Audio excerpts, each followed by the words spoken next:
world is full of fortunes just waiting to be found.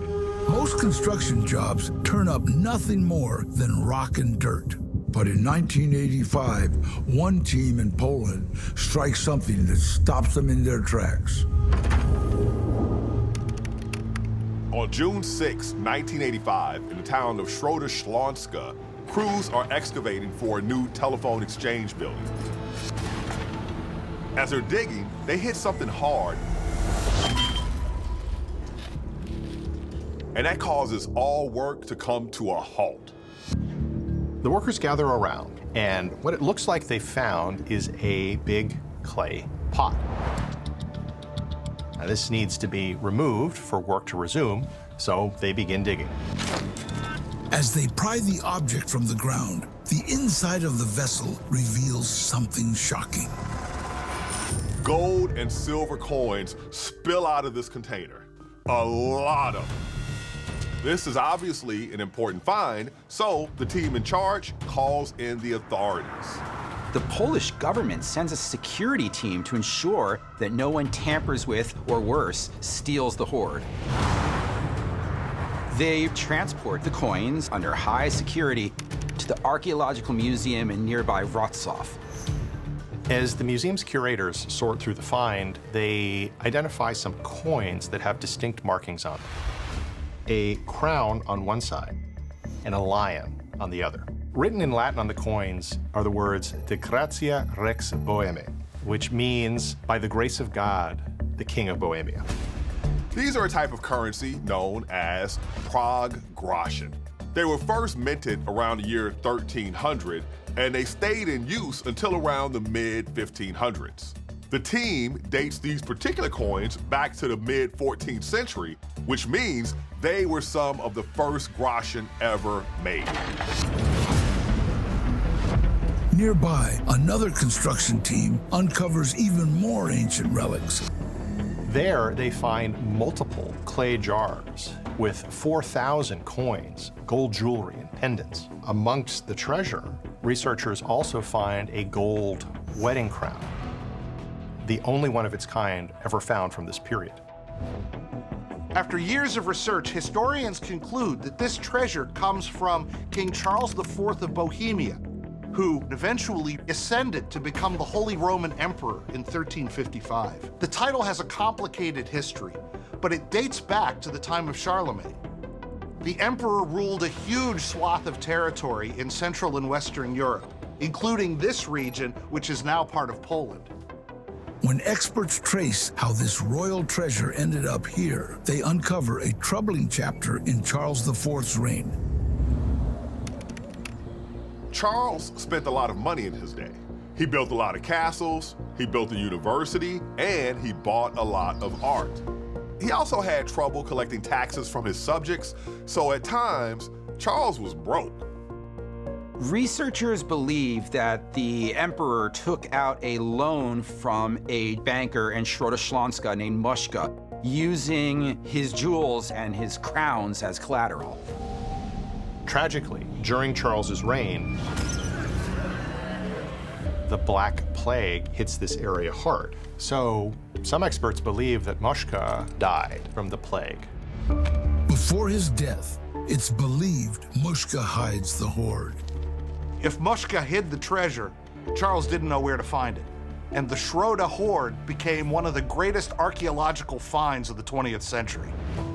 Estimates of the value of the treasure today are as high as 120 million. These days, pieces of the collection are viewed at museums across Poland. And of course, one of those museums is right in the heart of the town where they found it, Śląska. Next, another underground treasure trove helps put a city on the map. In July of 1886, a widow hires a handyman by the name of George Harrison to help her build a house on her small farm in central South Africa. So one day, Harrison goes out to collect stones for construction.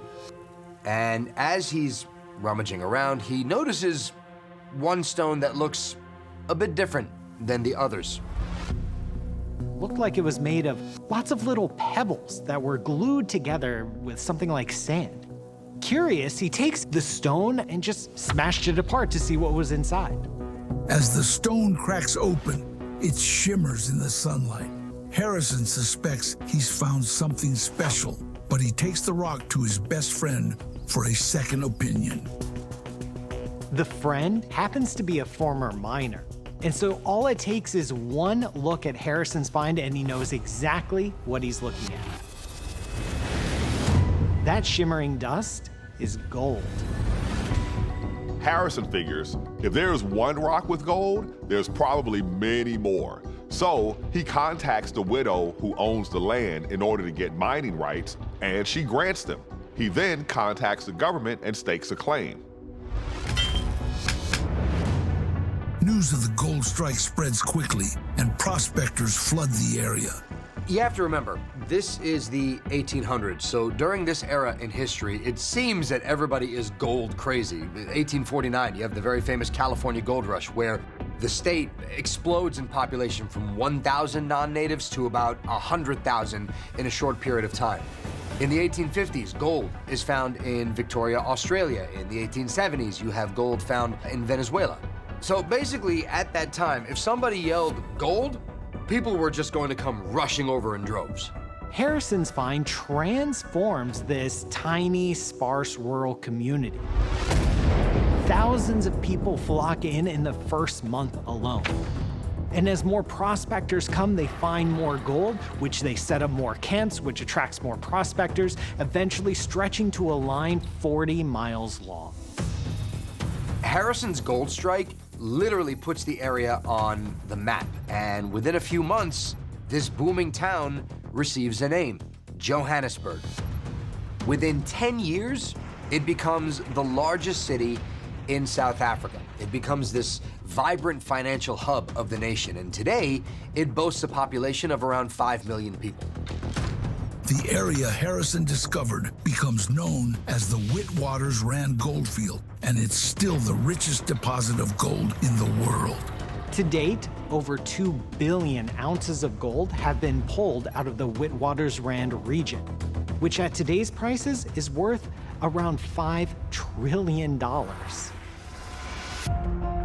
And most experts estimate that there's at least another 1 billion ounces left to mine in the region.